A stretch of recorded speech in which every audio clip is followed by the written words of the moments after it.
So, can you use templates for the writing section in the CELPIP exam in 2025? In short, yes, we can. And today we're going to look at two different templates that you can add in the information relevant to the prompt or the question, and it'll guarantee you some high marks because we're looking at sentence structures. We're not using templates that are generic for all subjects.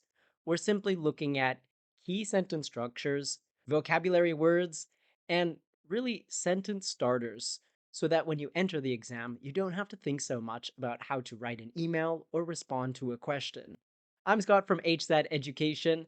Now, if you're getting ready for the CELPIP exam, you need to be preparing quite often. The writing section can be one of the hardest for most people because we really need to work on grammar and spelling.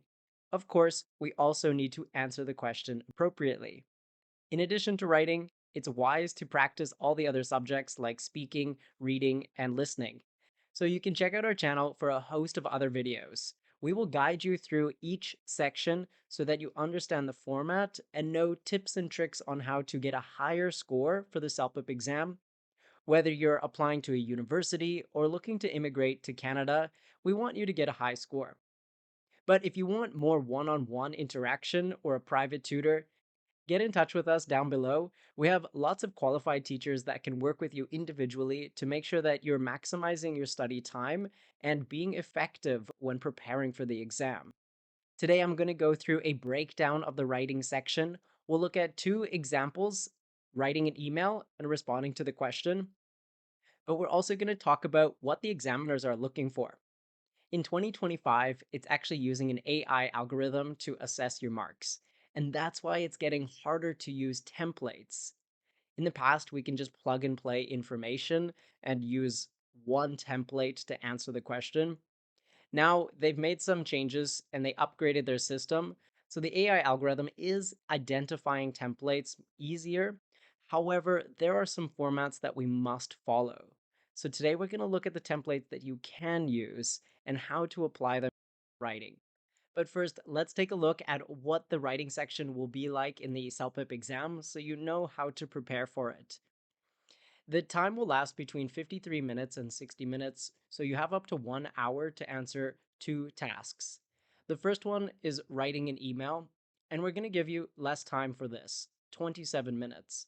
The reason for it is because writing an email is less formal and people have more practice with it in general.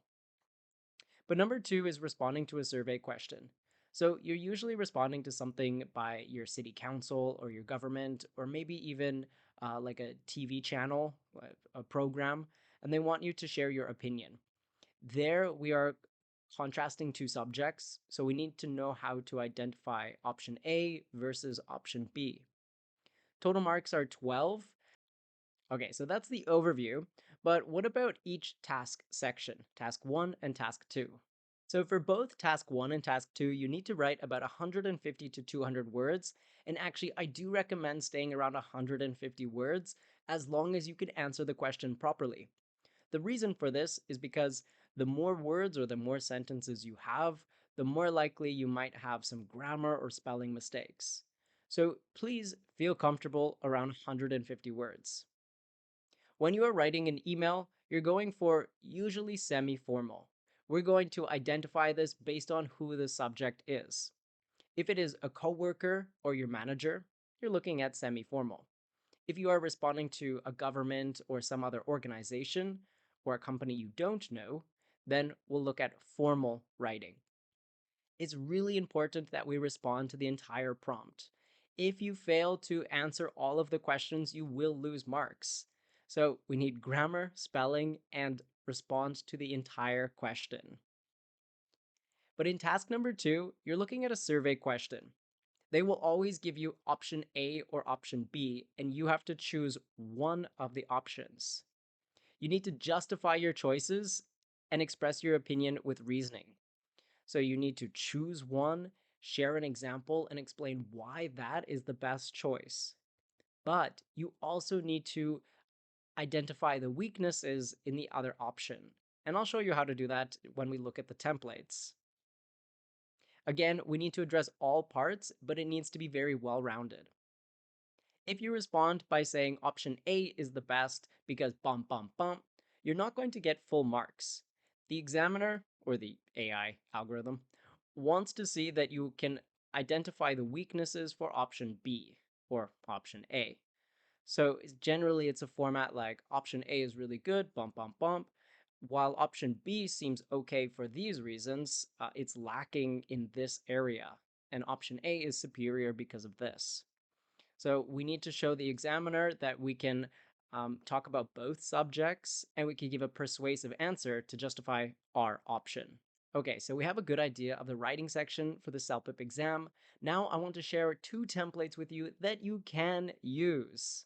Template number one, I'm trying to keep it as versatile as possible so that you can use this for any question that may arise. Now, what we are looking for here is key sentence starters, as well as sentence structures. We want to have a variety of simple sentences, compound sentences, and complex sentences. If you're not totally sure what those are, please just go search online to understand complex and compound sentences. Generally, it's sentences that have a dependent clause or an independent clause, or both actually, and we use commas to separate it. Those commas are very important. We also want to use good vocabulary like unfortunately, immediately.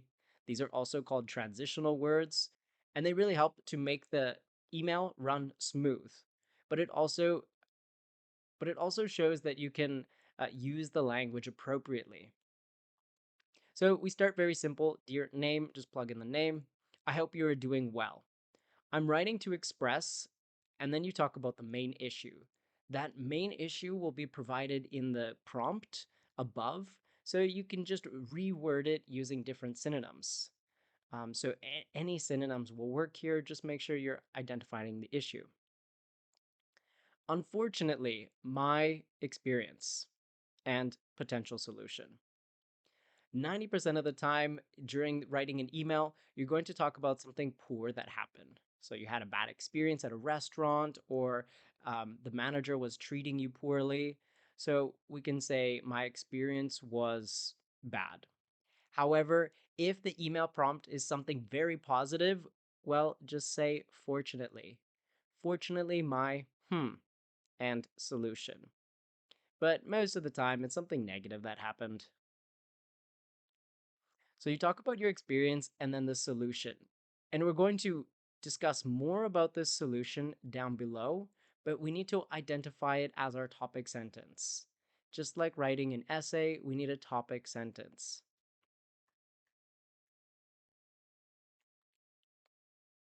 Next, we have during my visit. Again, change that word visit if it's not pertaining to the text. Maybe it's like during my vacation or during my experience at blah, blah, blah company. Briefly describe the issue or the main problem. During my visit, bum, bum, bum, bum, bum. I immediately. So, what happened after the main issue? What action was taken? I immediately did something. And this will be in the past tense. Or perhaps it could be in the present perfect, but mostly in the past tense. I immediately took action, and then explained what happened. So the issue was not resolved, the response was unsatisfactory, or no issue, no action was taken. This will be one full paragraph.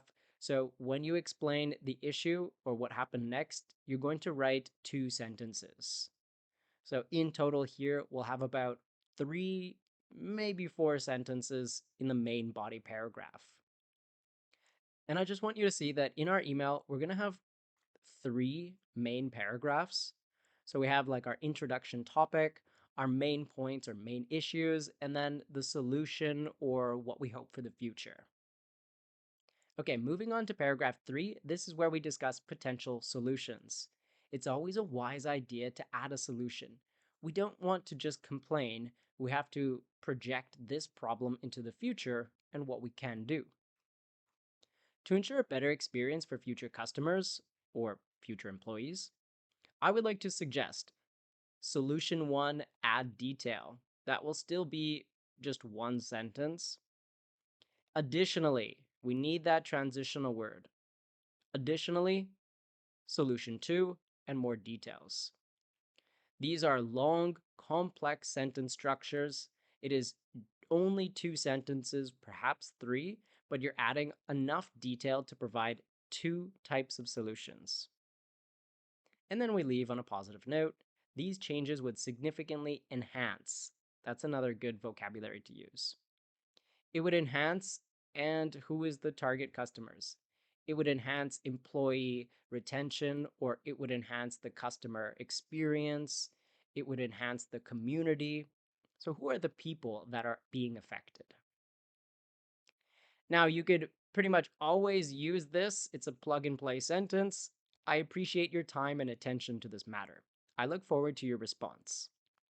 Very email-like sentence structures, and it's a great way to end your email. Best regards, your name. Okay, so that's template number 1. Now, let's take a look at what information I could actually plug into this. I'll show you the email writing prompt, and then you'll watch me write the email as well. I do suggest that you take this template and respond to it at home. So pause the video after you see the prompt, write your own, and compare it with mine. Now, today I'm going to be doing the writing test on the HZad Education AI platform. Here, I just have to get started, log in, and I could take a bunch of different tests. We're going to choose the writing test, and then you can choose from over 20 different writing tests, and it'll give you real feedback towards the end of the video. So the writing question here says, you recently went to a cinema where you tried watching a movie. However, you were bothered by a group of teenagers who were very loud in front of us. You complained to the manager, but it was not paid attention to. Write an email to the cinema manager in about 150 to 200 words, and your email should include the following. Describe a situation, explain what happened after you complained to the manager, and suggest solutions to improve.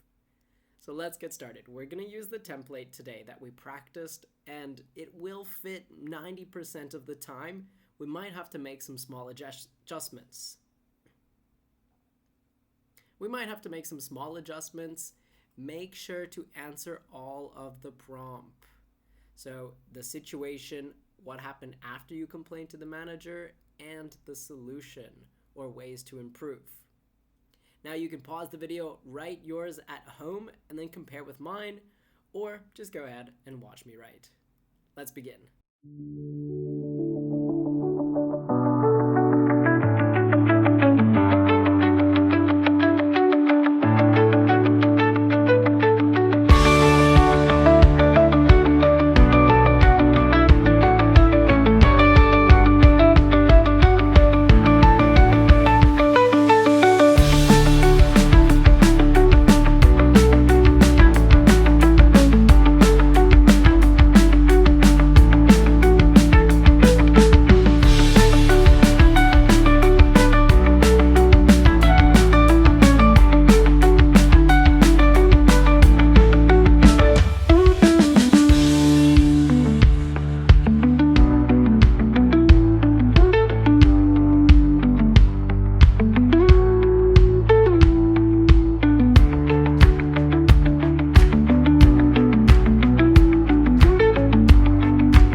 All right. Based on my experience, this looks like it would be about 200 words. I know that because I follow the same structure every time, where I have a short introduction paragraph consisting of one or two sentences, maybe three. Then I have a main body paragraph that discuss all the issues or the problems that arose. And then I also have a concluding paragraph where I suggest the improvements and a best regards. So as I proofread it, I'm going to look for any mistakes, spelling mistakes. I'll also look for the readability of it just to see if it runs smooth, and punctuation. So, dear cinema management, I hope you are doing well. I'm writing to express my disappointment with my recent visit to your cinema. Unfortunately, my experience was not as enjoyable as expected, and I believe that improvements could be made to enhance the customer satisfaction. During my visit, I noticed that there was a large group of teenagers in the front row creating a loud ruckus during the entire film. Not This not only caused a disturbance to me, but also to those around me and made it impossible to pay attention to the film. I immediately informed the staff members. However, they did not take conclusive action to resolve the issue. As a result, I could not enjoy the feature film. To improve the customer experience, I strongly suggest enforcing more strict policies surrounding loud behaviors during the film, and requesting rude customers to exit the cinema hall. Additionally, training staff to act more proactively to customer concerns would make a massive difference. Do I have massive there? Or a massive? Yeah, it just got cut off. Okay. A massive. These simple changes can create a more welcoming environment for all. Thank you for your time and consideration. I look forward to hearing your thoughts on this matter. Best regard, Scott. And I'm just going to add a space here. Behaviors is highlighted because this thinks that I'm using American English, but in Canadian English we put OUR, and that's okay. If you're doing the CELPIP exam in Canada, of course, you can use Canadian spelling, so don't worry there. Overall, I'm pretty satisfied with it. I've used generally the same structure. So we have during my visit, I have immediately, good transitional word. Additionally, I have a variety of sentence structures. I have some compound structures, some dependent clauses, and some simple structures as well. Vocabulary seems to be quite high, or at least I used a good suitable vocabulary level for this topic. Things like cinema hall, conclusive action, loud ruckus. So we need to have topical vocabulary. Okay, now let's go to the next writing section where we're going to choose from option A or option B. So now we're on to the writing prompt number 2, where you have to respond to a survey question. Sometimes it's formal, sometimes it's semi-formal. Today we're going to focus on semi-formal, so please identify what type of question you might get. Semi-formal, we're thinking about managers that you know, colleagues that you know, a friend, or perhaps someone else that you are familiar with. Please do not use the semi-formal template if you're speaking to the government or another professional organization. So again, dear name, thank you for the opportunity to voice my opinion. You can always use this because you are always responding to a survey question. I am reaching out to offer my perspective on the main topic. This is not option A or B, this is just the topic. So choosing a new TV program or building a new park in the community. So what is the topic? Take that from the prompt. While both options have their merits, I strongly believe that option A, or one option, would be the most strategic choice for desired outcomes. Merits here, great word to use. 90% of the time you can use that based on the prompt. It does fit. Merits just means the things that they have achieved or done. So they both have good positive aspects, but I believe is the most strategic for desired outcomes. Here, you need to think about what would happen if they choose your option. What positive things? Allocating resources or time. So decide, is this a topic about money or is it a topic about time? We always have those two topics. So allocating resources towards option A would main benefit. So perhaps it's enhancing employee productivity. That's one sentence. So we're just going to keep the main benefit quite short in this sentence. Try to summarize it to the main thing that will enhance. For example, now, this is where you have to write your own information because we're not able to just use templates over and over and over again. You do need to add content. So explain the benefit in detail. Try to give one or two options here. It would enhance this in the community, or it would benefit these people for these reasons. So when you make a claim, also try to follow up with reasonings why. So it would do this because. In the next paragraph, this is where we need to highlight the other option that you didn't choose. This will show the examiner that you can identify both pros and cons for both topics. And we're starting with the transitional word while. While the other option may benefit some people, some customers, some employees, so add that, in the short term, its impact is relatively limited compared to your option. For instance, now here we're going to explain what are the limitations for the other option. So, for instance, it's just not suitable for the entire community, or for instance, this would greatly impact the neighborhood. And because we're starting with a good transitional word, we're going to follow up with some limitations of that project. Now, I love this word. We're going to start next with prioritizing.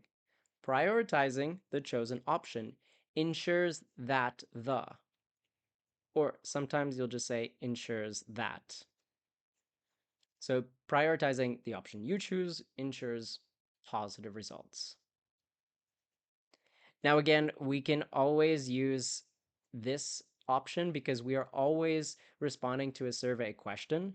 So reviewing my recommendations, that will apply to all survey questions. I appreciate your time in reviewing my recommendations and would be happy to discuss this further if you needed. I look forward to hearing your response. So you could just keep this one. That will apply to all. Best regards, your name. Okay, so we have our template that we can use for all responding to survey questions that are semi-formal. Let's go ahead and look at the question, and then we're going to write a response and analyze it together. Again, try to pause the video, write your own response, and then check it in comparison to mine. Let's take a look. All right, so here we're prompted to choose an option. It says, your company has a budget surplus and is thinking about two resources where they can spend money. They can either spend on more comfortable chairs or invest that money into research and development. Well, that's fun. Choose an option, which one would you prefer, and explain your choice. Option A, comfortable chairs. The chairs would be ergonomic, adjustable, and made with soft cloths so that they are very comfortable. Or option B, research and development. The R&D money would go towards improving the company's products and benefiting customers rather than employees. So you kind of have to decide if you want to benefit yourself or the company. There's no right or wrong answer. It's just which answer can you defend the most? Which one can you provide the most examples for and reasoning? Do note that this is eating up on your time. So don't spend too much time deciding option A, option B. Just go with one that you're the most comfortable with. I'm going to go with research and development because that just seems like there's more to discuss. Okay, 25 minutes left. Let's go ahead. Remember, you're going to write which one you prefer, explain why you prefer that one. But in the second paragraph, you're then going to highlight the reasons why the other option, option A, is just not suitable. So, the comfortable chairs. Let's go ahead and write.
All right, this one took me a little bit longer than I intended, but that's okay. I'm feeling pretty satisfied by it. So it got cut off a little bit here. It says, Dear management, I hope you are doing well. I'm reaching out to offer my perspective on the most effective way to spend the surplus budget.